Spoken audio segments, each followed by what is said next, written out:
Hi, everyone. Welcome to episode 8 of the Future of Work show. Today, we're going to talk about diversity and inclusion, and particularly what it means in India.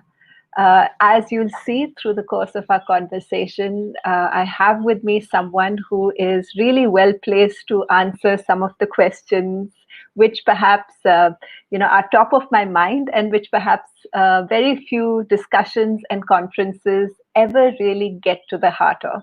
So let me bring on my special guest. Hi, Anu. Hi, Shani. Lovely to be here. Oh, thank you. So, for everyone who doesn't know Anuranjita, now Anuranjita is someone who has had what I would call a somewhat of a dream career. She was the CHRO of Citibank in India. She's had a very long run with Citibank, I think 22-ish years. Yeah, a Yeah. long time. People, I almost thought I would get retired from there. So, well, not. And then she was the managing director at RBS, but that's not all. She's an author. She's the author of two books, which are very relevant to our discussion here. Can You Have It All and Color Matters. And now she's an entrepreneur. And in true Anuranjita style, she doesn't have one organization, she's got two organizations. So, Women in Technology, as well as Indus Cap Ventures. Anu, I'm so happy to have you on the show. Thank you for joining us. Thank you, Shalini. It's always a pleasure to be with you, whether on the show or off the show. And I'm so looking forward to the session because I'm hoping to actually take some learnings for myself as I talk to you and hopefully people who would be listening to us. Oh, no, thank you so much. See, I'll tell you why I really wanted you on the show. There's been so much conversation on DNI over the last many, many years. And, you've had a very long career. I think we're more or less contemporaries in terms of when we started out and how our careers moved.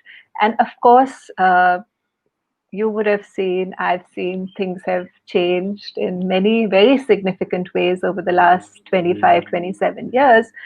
I remember when I was graduating from IIM, there were many roles, particularly sales roles, which were non-urban or Yeah. non-metro, or even factory HR roles, where whether stated or unstated, there was a very, very strong preference for men. And in some cases, actually, it was just stated that we don't hire women for these Yeah. roles. Yeah. When I had, my two kids, and I remember when I came back to work with an employer, uh, I'd been, I'd taken a break for about 18 months. And actually, in those 18 months, I was working, but I was working part time or as a freelancer. And when I came back in the day, now it sounds, my employer offered me half because, Okay. yeah, and his observation was, if you take time off or away to raise a family, it suggests you're not particularly serious about your career.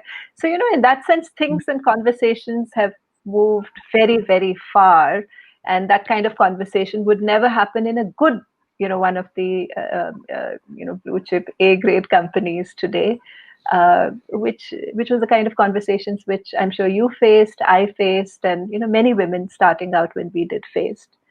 So that's one part of the story, of course. But then there is the other part of the story, which is, to my mind, almost shocking.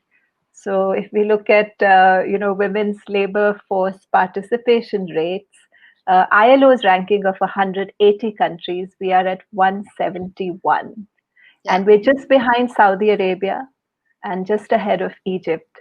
And if we look at all our neighbors, Nepal is at 80%, Bangladesh is at 36%, Pakistan's higher than us. So something isn't quite working. The labor force participation of women in the last 15 years has dropped by almost a third. And we're one of the very few countries to see this kind of a consistent reverse trend where, the labor force participation is dropping. So I wanted to ask you, what is your sense of what's really, really happening, and how are we so different from any country in the world, and even our neighbors, in that we have consistently dropping women's labor force participation? Long question, sorry. No, no, no, no, no. I think you brought up some very relevant points and relevant data.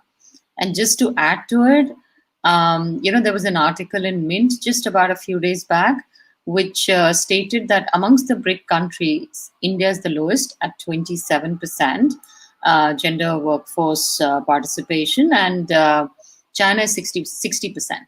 So we are the lowest amongst the developing countries, so to say. And also, I think not that the numbers were great to start with, but during COVID, they're in a free fall. Yeah. And what we are seeing in the market, whether as a part of WIT or otherwise, is that either women are stepping off voluntarily, or they fall into the redundancy or restructuring criteria. And Shalini, you and I have been on the other side, where we know when cost cuttings happen, which are happening during COVID. We look at roles which are non-client facing, non-revenue generating, people who have less tenures. Now, by default, most women fall into that criteria. So we're seeing a bit of free fall, where about 39% of the women workforce has lost their jobs during COVID, vis-a-vis 20% men. So just giving you some sense of where we are, 4 out of 10 women have lost their job during COVID in India, right?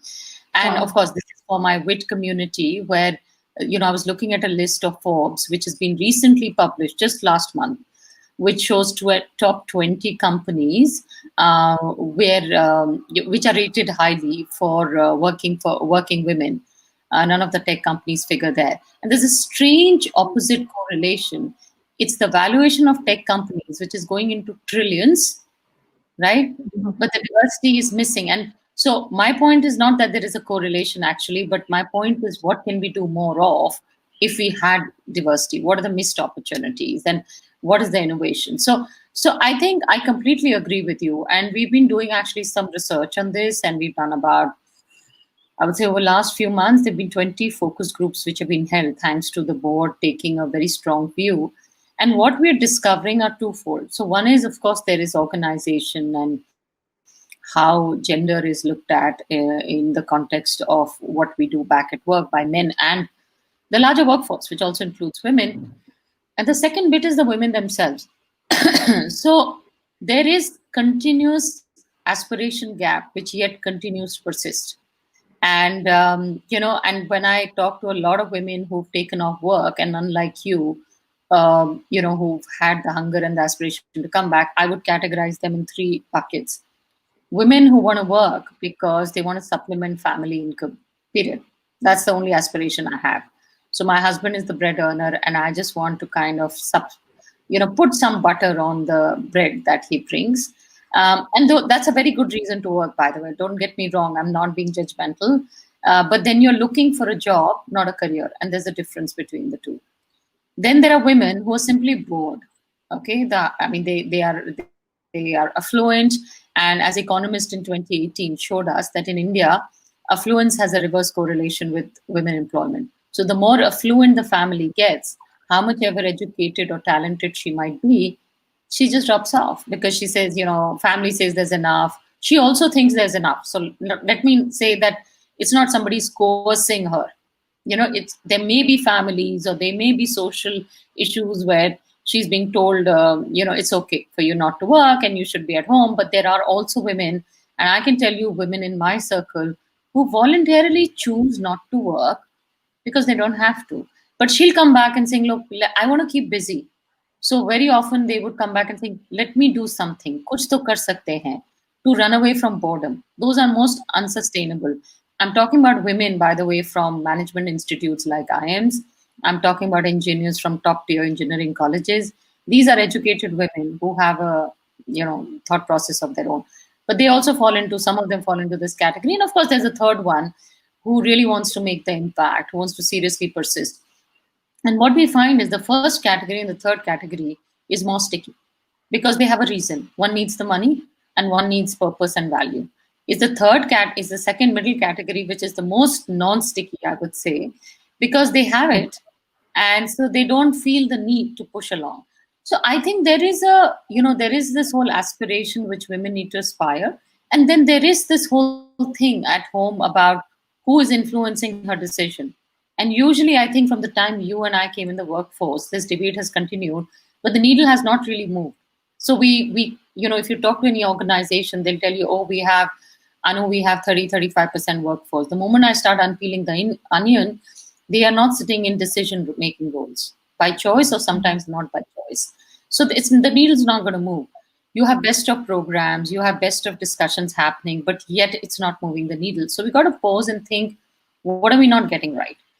And what is the engagement with the influencing spouses and the mothers and the mother-in-laws who are influencing these decisions? And I don't want to put the women as if they are easily gullible and persuaded because of social pressures. I don't believe that. I'm talking about educated women. I think they have a mind of their own and they believe that it's okay sometimes to take it easy. So I'm a little provocative on that one, because even if educated women, professional women, maybe 1 or 2%, but in India, we're talking in millions, and they can really move the needle if they wish to. And then the second aspect is the whole unconscious bias and how the organizations look at them, and what can we do to make it better. And I think on that one, there's been active engagement, active discussion, and the needle has yet to move. I'm not saying all organizations in the same evolution in their journey. We are working currently with organizations who have 15%, none at leadership level. And sometimes it's because men at top are very nervous about having a woman in significant roles.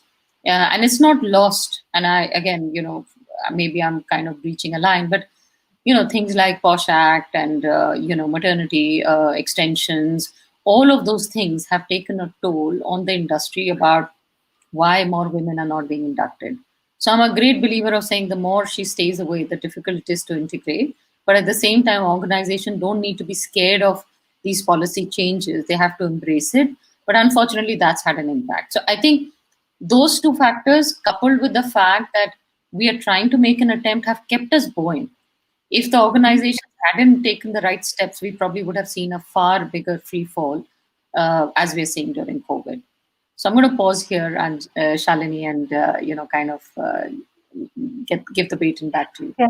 So I want to ask you if you think there's any reason why, because in your three categories, is there any reason why these play out differently in India versus other countries? You've lived and worked in other places of the world. What do you think is particular about India that we have? We're 171 out of 180 countries, so that's really a cause of concern. There's obviously something which is very different from the median. The median is actually 48 point some percent, so it's double of our workforce participation. So what do you think it is about India? Because wouldn't some of these factors be true anywhere in the world? You're absolutely right. And I'll tell you that even that 171 is coming because of unskilled labor. Because if you're poor, the lady of the house is going out to do unskilled work, whether it's cooking, cleaning, agriculture. Yeah. So women at that level are keeping us afloat. It isn't women necessarily in the sectors where you and I have worked, Shalini. It's a minuscule of those women. So I think the question will be for a lot of women who are listening to this is what's keeping you back? And as I said, one of the biggest one is the more affluent you get, the more you feel almost that there is a social permission to step back, and the whole environment doesn't really push you hard enough. You haven't experienced being a bread earner in a family, so it's okay. So you give yourself the permission to step back a bit. So I think it's about building that aspiration very early. Maybe I had a working mother who's a doctor, and so I saw it. And I think for me, as I grew up, there wasn't an option but to be on your own. In my life, the motto, since my husband's not around, is his money is my money and my money is my money. So, being financially secure for myself is extremely important. And it's difficult for me to have somebody else pay my bills. And that's how I kind of grew up. So, not being able to create value and being myself and keeping myself secure has never occurred to me. So, it takes two to tango in a relationship or in a marriage. But I see the gap is more at professional levels. And the only reason, I mean, people talk about the three M's or four M's, which I've spoken about, and can I have it all, whether it's your marriage or, maternity or mobility. And I put a fourth M to it, which is motivation. Right? So I think, yes, there are life stages of a woman, and yes, she needs to be more flexible, like we've all been at some point of time in our life. But at the same time, do you really let the motivation slip away? You and I both have kids, and by God's grace, they've grown up fine, and we both work. So, every time there's a first time mother, and especially in India, there are more conversations about, like, I want to win the best mother, award for some reason. And it's just the way you're brought up is like uh, your soul status is to be a mother and the best mother. So if the kid is unwell, you just can't go to office, and she puts herself under immense moral pressure. So family comes first. Why shouldn't that logic also apply to the man? Why should a man feel that the family doesn't come first? I don't think, our husbands feel that. It's just that they manage it in a very different way. So I think asking for that, balancing it out within your immediate family, especially when there are professionals, is not happening enough. Today, I think the laws have changed in at least, accommodating some of these, I would say, life stages of women. So, at our time, maternity leave was 3 months. Now it's 6 months. Look, I don't know if that's really changed the numbers. Okay. I think, on the contrary, what's happening is, when I talk to SME, MME, and for the sake of not being politically incorrect, nobody talks about the issues that they cannot afford 6 months maternity leave. Okay.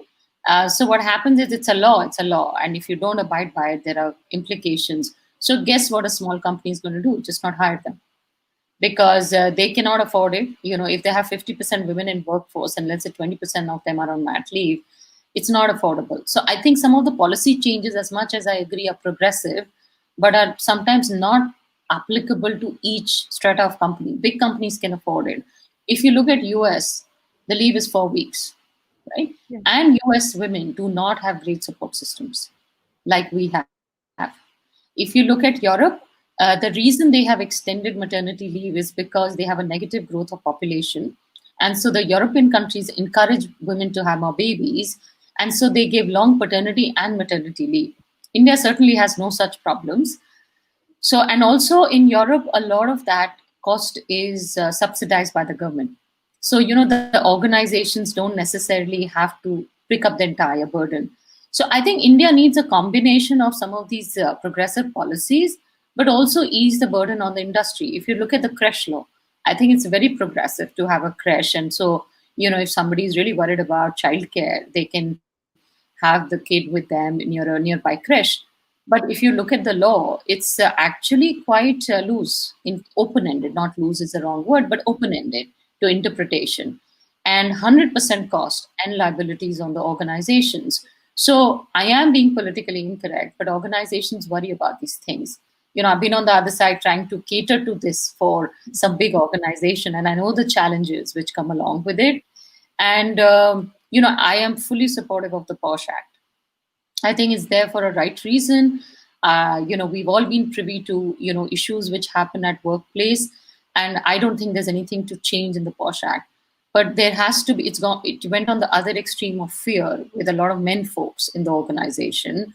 That, what language can I speak? How can I sit? So you're asking for a very fundamental habit change of a lot of leadership level people, and they are certainly going to be very uncomfortable. So how do you address that? Now, those are open-ended questions, but they do contribute to, less women being hired for various reasons. Let me And Sorry. as I may drill on talent, but that then becomes secondary. Sorry, back to you. Mhm.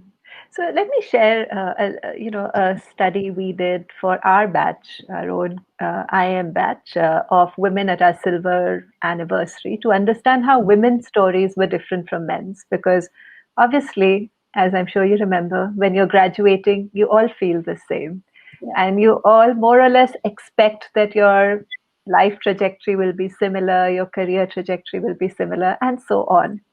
So one of the things we found was that women's careers played out very, very differently from the men in our batch, our graduating batch.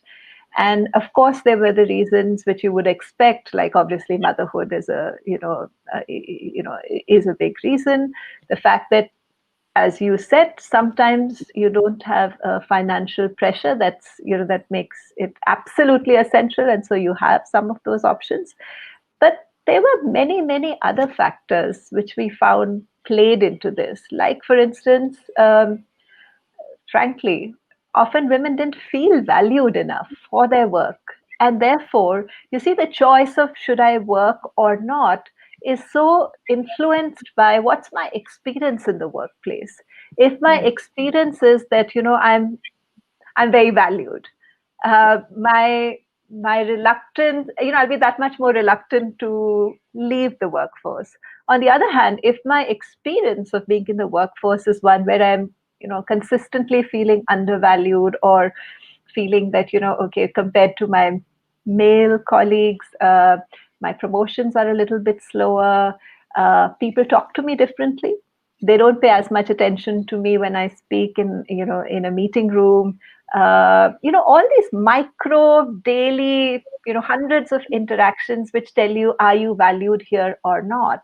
And when you're not feeling terribly valued, it's much easier to make a call that, you know is this really worth it? After all, why am I doing all of this? And for my kids, I'm the only mother they're ever going to have, whereas the organization, if I go, somebody else. So what I'm saying is that the experiences were different, and one of the things we found was that the women who stayed on had two, three things going for them. One, they had really good support systems in some form, or they created them. Even if they didn't have them necessarily to start with, they somehow found that kind of a support system. And that was really a very, very important factor.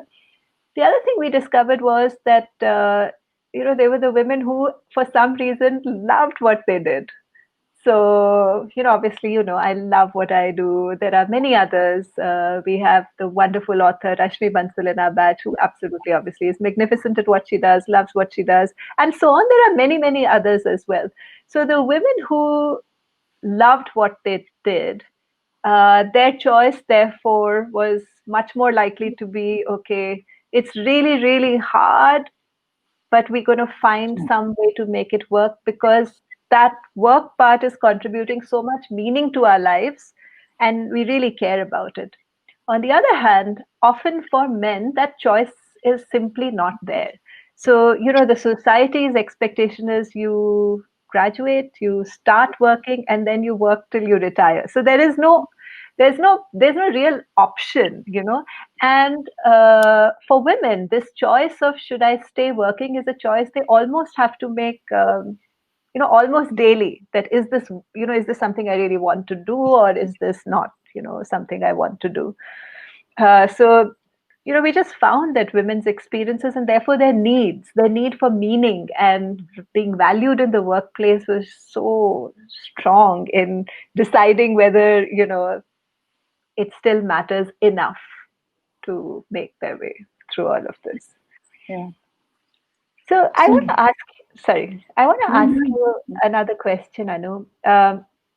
You've written a book on color and race, and the role that plays, and obviously you've worked for a significant part of your career globally, and so you've experienced some of that. One of the things that I've been wondering about, and I want to see how you think about this, is that in India, the DNI movement largely came because global organizations, brought that into the conversation. It's not really, really homegrown in that sense. Um, we don't really discuss about diversity in other formats.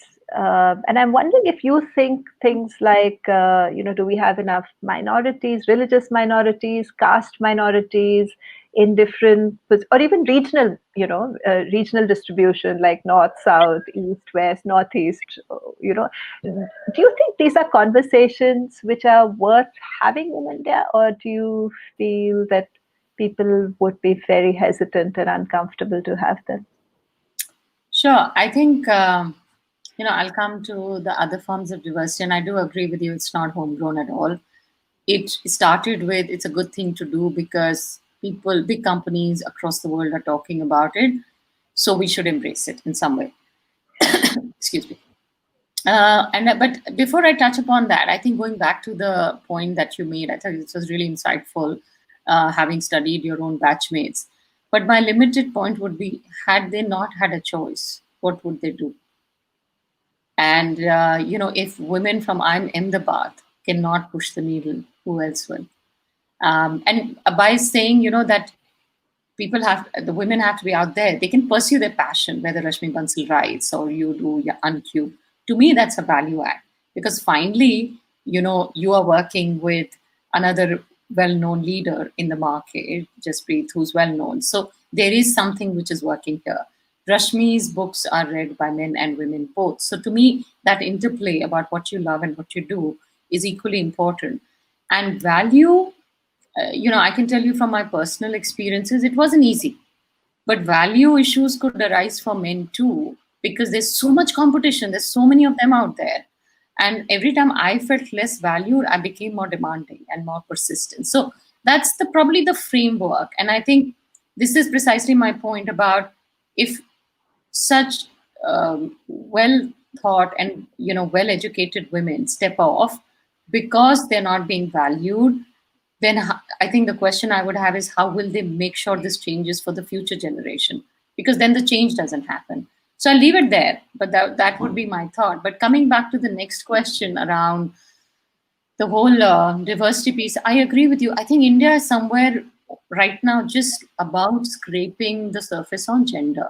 We are way behind on talking about racism or even disability or LGBT. I think we are way behind. I won't even say way behind. I don't think it's a priority. Given it in this country, there's so many other challenges. It is just not surfacing at the fore. For me, the real a real thing which brought it to the surface was when I was working in the US or UK, where actually my color was more prominent than my gender. And I felt that there were times I had it tough because I was a brown woman. And so I had an intersectionality of color and gender, and that impacted in the way I worked. And for me, maybe I always start saying I'm equal and not inferior, but the world didn't see me like that. They saw me as this brown Indian woman, and brown, whether we like it or not, is associated with a developing country or poverty or a certain thing which is yet coming of age. So if I was to sit around a table and give a view, it wasn't taken seriously, because not because I was a woman, but because I was brown. And so I felt that I have always felt in my life that color played more prominence. Maybe I worked in MNCs than my gender. I think, having worked in investment banking, I reach a gender agnostic position. And maybe I was fortunate enough in this place that I worked with leaders who are very diverse. And I'm talking hardcore traders and bankers. I'm not talking about, more generous functions. But we reached a position where they didn't see my color, they didn't see my gender. I just became one of them. And that's when I thought I was in my mojo. And I really enjoyed myself. And I thought I worked at my peak and my best. So coming back to India, I think, with due respect, even in color matters, when I did a lot of research, I spoke to over 500 people. I had 200 people sharing their vivid experiences. I picked up about 50, 60 stories that are in the book. Those are all real time.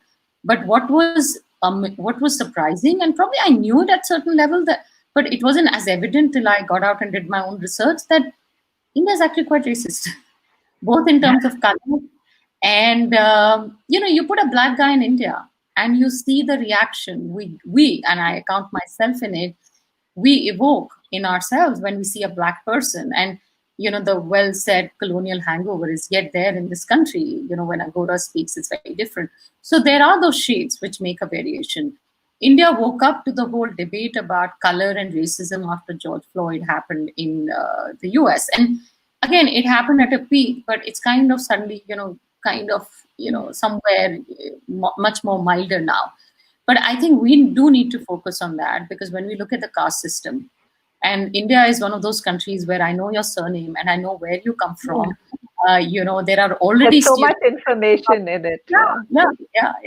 So if you look at my name, it's Anuranjita Kumar, right? And once I asked my dad, why am I Kumar? Because we're Srivastavs. And my parents are engineers and doctors, right? And they said, no, no, no, in UP and all, we write Kumar so that nobody should know your caste, just in Same with case. Lal. Same with Lal, by the way. It doesn't mean anything. Same Okay, so reason. Kumar means nothing. You know, it could be South Indian, it could be Bihari, it could be from UP. But think about it, our surname is such a giveaway. So Mm. I'm married to a Punjabi, and let's take a surname like Singh, which could be a Rajput or could be a Punjabi. But the moment we say Singh, the image is Punjabi, non-veg, loud, vivacious, energetic. So we've got positives and we've got negatives associated just purely with the surname. And this plays out very vividly at workplace.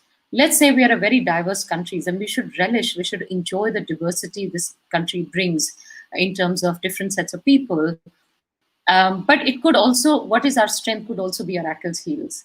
And, we see that play out in workplace where there's a South Indian lobby and there's a North Indian lobby. And, we kind of keep dividing ourselves.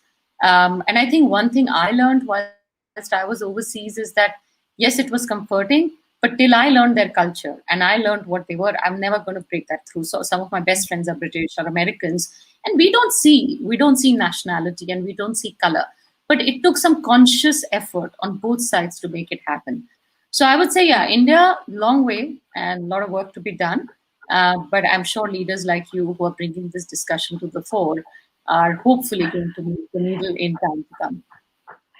Actually, I'm so glad you spoke about this because I myself was really pleasantly surprised when, the very first board I was part of, when I was invited, it was for two sets of diversity. Obviously, gender, that's always going to be there. But also because this was an organization where most other board members were from the South and to bring a regional diversity, and I was really happy that someone was thinking of it in that context. And I, to be honest, at that time I was thinking, how come none of the other organizations have I so consciously heard this conversation, that is our senior leadership team regionally representative enough? Do we have people from different parts of the country? Those kinds of conversations haven't happened as much as I'm hoping that they will in the future, because I also believe that there are different elements that different parts of India bring into any kind of discussion, and it would be a pity for us not to be conscious of that.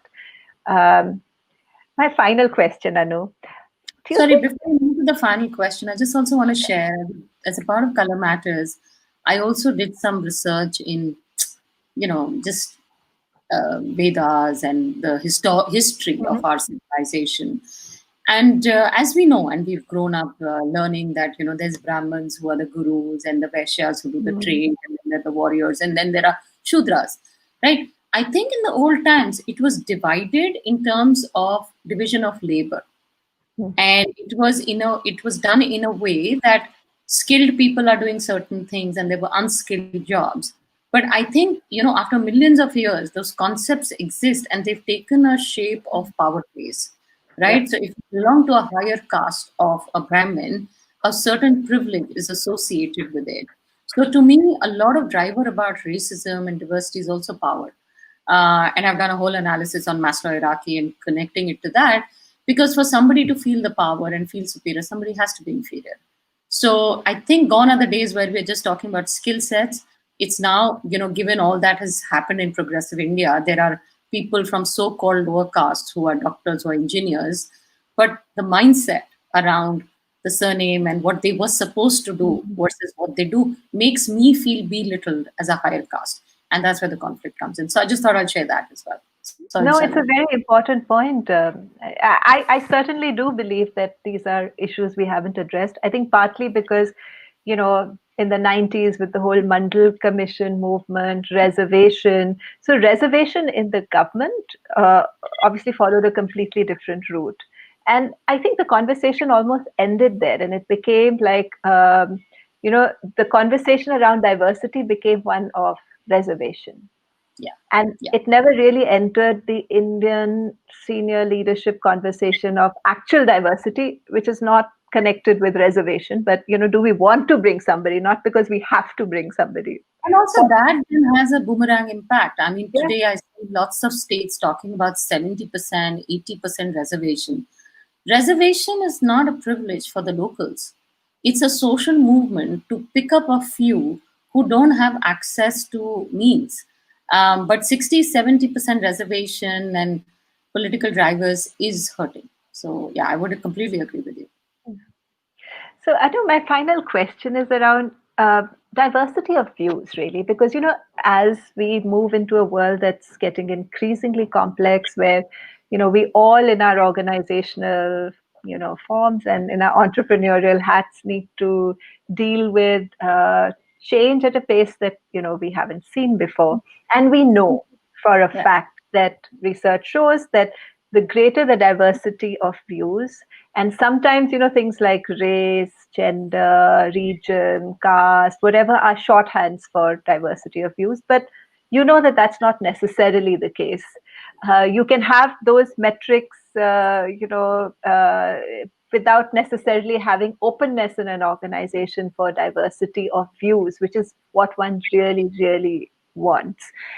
So I'm wondering, what are your thoughts around what we and other, and say business leaders and, organizational leaders need to be doing to encourage that diversity of views? Do you think everybody understands how critical that's going to be, firstly? I think the answer to your last point is probably not. And when I talk to a lot of CXOs or the boards, I would say there's a mixed emotion, right? Again, there are a couple of reasons why senior leaders, and I do believe that you need a strong senior leadership endorsement for an open culture like diversity of views. Some of them do it because it's just the politically right thing to do. So it's the thing that you talk about because that's how you want to be seen as leadership. Then there is a bunch who does it because it's the right thing to do for the organization or the brand. So there is a branding aspect to it. And the third is because you genuinely believe that diverse views gets you more creativity. And I think that's the big hook for the seniors.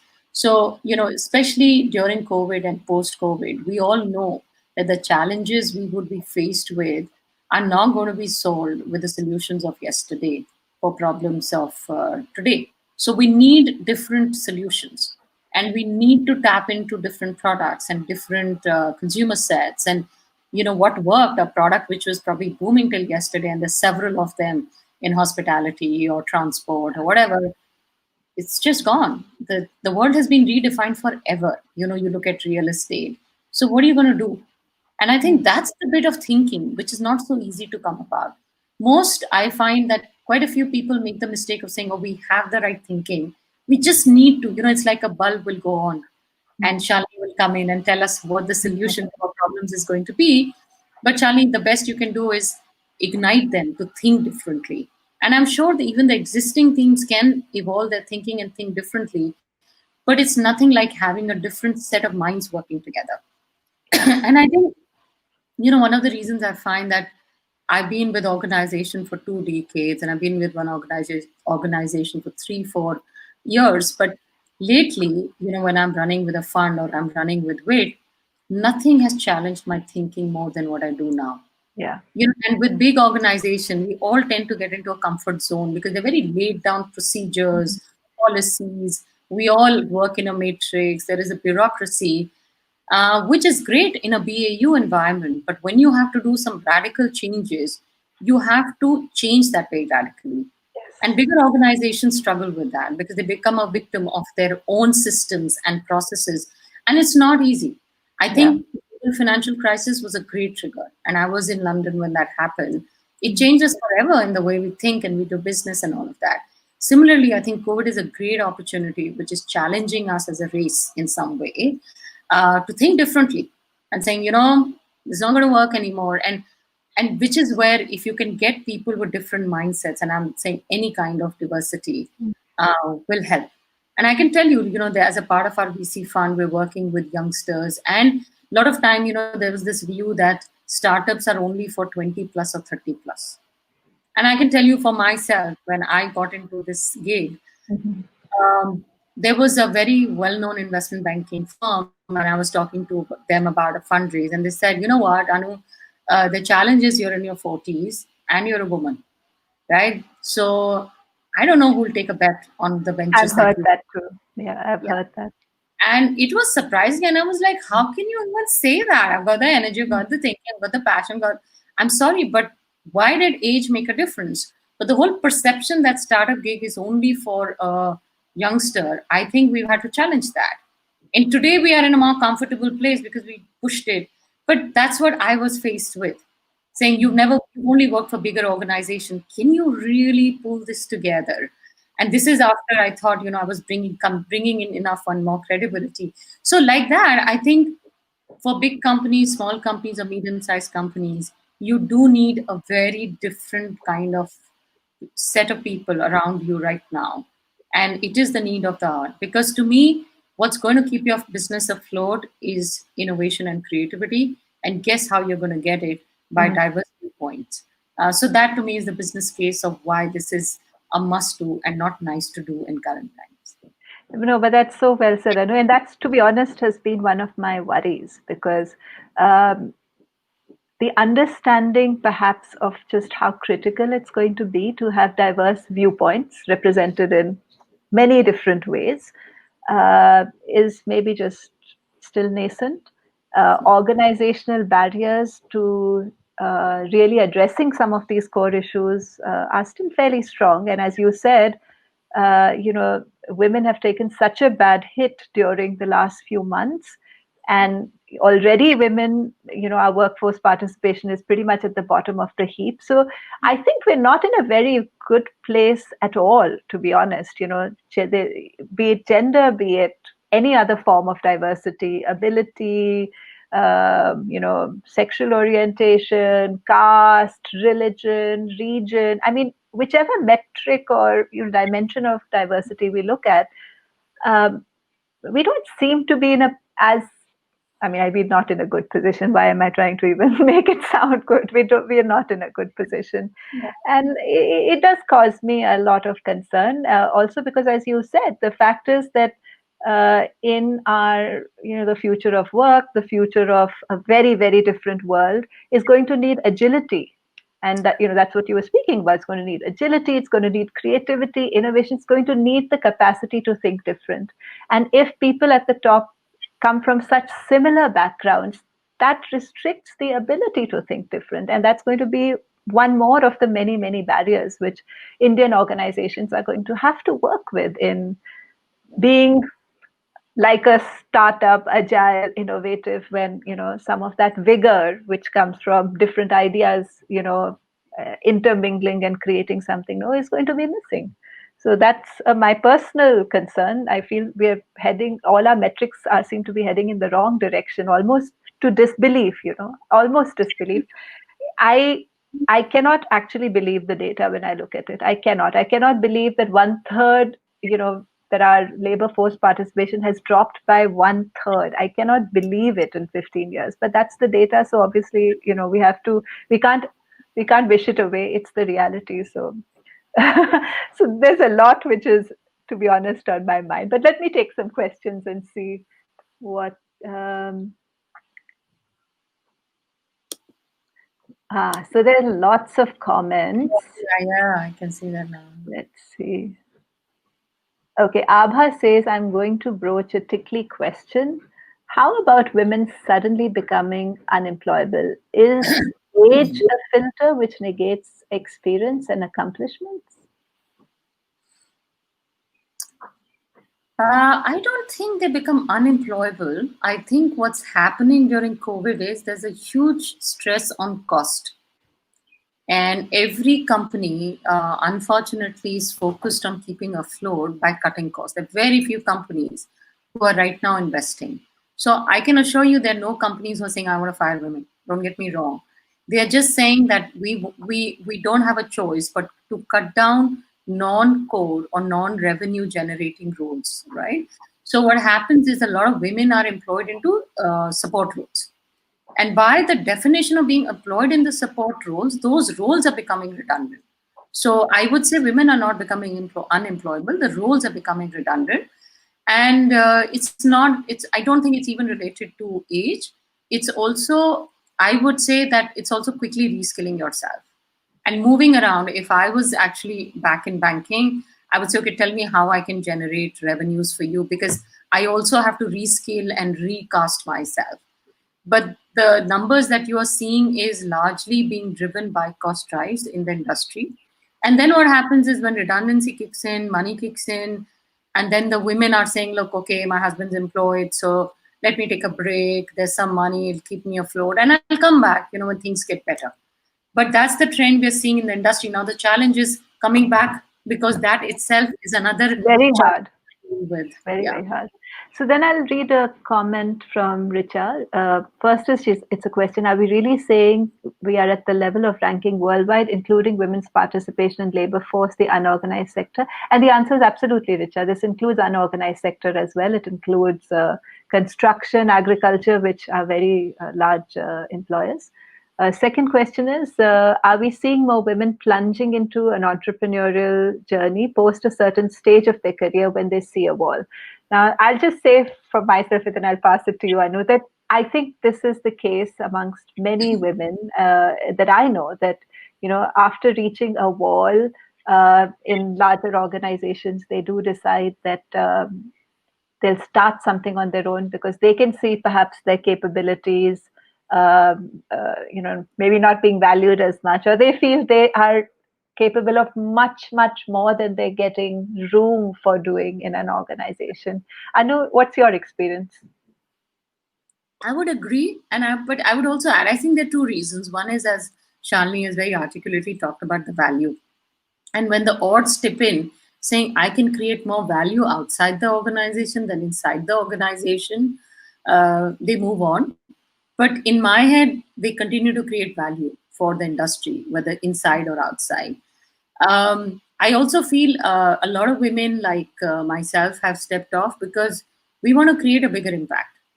I frankly felt that beyond a point, bigger organization, there's only so far you can go in terms of creativity. I felt that the creativity quotient, and this will apply to men as well, does get stifled. I mean, there are lots of limitations about what you can engage and what you can't. There's compliance, there's governance.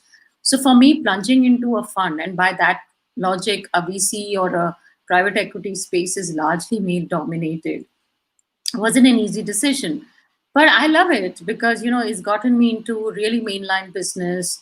I'm kind of learning every day, and also doing my own venture. Would I be able to do with any of the corporates that I was working with? Absolutely not. Even if I said I had the capacity and the bandwidth to do it over and above my day job, I wouldn't be permitted because of compliance or governance issues. And so for me, it's a bit like taking a bet on myself and going out and creating it. I think entrepreneurial journeys are actually even tougher than a corporate journey, where you Much have tougher. a safeguard of a regular paycheck. And I certainly, I'm not doing this just purely charitably. I do want to create value. I have a team which I have to look after. I want to make sure they get paid. So it's tougher. Now suddenly you're accountable for 20 people's lives. But as I said, that accountability has pushed and probably got the best out of me. So I love it because it gives me the whole value creation aspect, which Shalini said, and it's a different life. And in some way, I think I have just recasted myself into another cycle. So I've loved the reinvention bit of it. That's so true. I know, when I was making this leap, I told someone that I feel that, my capabilities are bigger than my role, or it'll ever be, bigger than any role will ever be. And I remember that person, because, this felt like such a weird thing to say. And it felt like, you're being very, I don't know, bragging, which I wasn't, because I had no idea whether that was in fact true. But, them often in very large organizations established a certain way, your role defines you and puts you in, there is, I won't say necessarily a box in a bad way, but obviously there are certain things that you're accountable for and many, many other things that you're not accountable for. And therefore, if you want to see your talents completely express themselves, for some people, it does mean moving out of an organizational role and experiencing an entrepreneurial journey, which I think in a sense, pushes you and extends you on a daily basis. Yeah. Because every day you're figuring something new which you And it didn't know requires how a to lot do of it. courage. I mean, it requires a lot of courage to leave a comfort zone and Yeah. plunge into an amorphous, ambiguous zone to do something else. I mean, I'm sure Shalini and I could go and find another corporate job. We could. So we made a choice saying, look, we want to do something bigger than a corporate job, Yeah. which will have more lasting impact. And that's the journey probably we are on. One last question. Abha asks, is this a culture which is completely top driven? I guess she means diversity as a culture. I think the top sponsorship is very important, but every time we've challenged this problem in an organization, the top sponsorship is extremely important to push this. You know, there'll be varying sets of people who believe in it, and then you have to do bottoms up too. So Mhm. I think I would take a two pronged approach because you may just do bottoms up, but if you don't have top sponsorship, you may not get the Yeah. resources, the money, whatever It's investment. limited. Yeah. And if you just keep pushing it from the top without a buy-in at junior levels, you will not succeed either. So it's a bit of both. Very well said. Bottoms up and top down, both working in tandem. So I think that's it from the questions that I have of you, Anu. I'm so glad you joined us. Thank you so much. It was such an interesting conversation. For those of us watching, even though Anu and I are friends, we haven't really spoken about many of these issues before. So it was really interesting to hear, Anu's views on diversity, gender, and diversity in other dimensions, and where we are as a country today. What are some of our strengths? And I would say we have many underused strengths of diversity, but maybe the consciousness and conversations aren't where they need to be to become much more innovative and agile, which organizations need to be. Thank you so much, Anu. No, thank you. Pleasure being here. And as I said, my mission accomplished because there's so many takeaways that I'm walking away with as well. Thank you. So, thank you everyone for joining us. Do join us next Saturday as well. I have with me Shreyasi Singh, author, co founder of Harappa Education, and we're going to talk about the future of online education in India. As all of you perhaps have read, online education in India is booming, and we're going to discuss what that means for all of us next week. So, do tune in. Replays of this conversation will, of course, be available on my LinkedIn profile, but they'll also be available on Uncube's website on Monday. So do feel free to like, comment, share it with as many people as you think should hear some of these conversations. And with that, thank you very much. Have a great weekend.